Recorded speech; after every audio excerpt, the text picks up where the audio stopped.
Faisal mulai buka endorse di Instagram hingga pakai admin. Ayah mertua mendiang artis Vanessa Angel, Faisal, kini mulai buka jasa endorsement di akun Instagram miliknya @h_faisal_69. Faisal tertawa ketika dimintai keterangan perihal endorsement itu.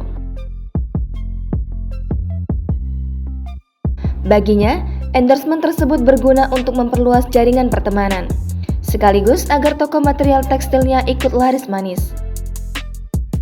Pria berdarah Minang ini mengungkapkan, ia bahkan kini punya admin khusus untuk mengurus endorsement di Instagram.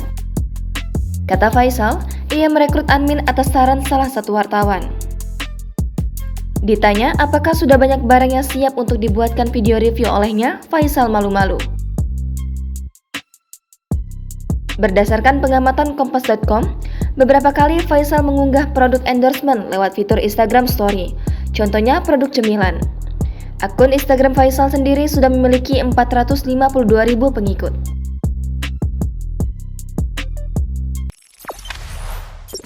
Jangan lupa subscribe, share, komen, dan like ya!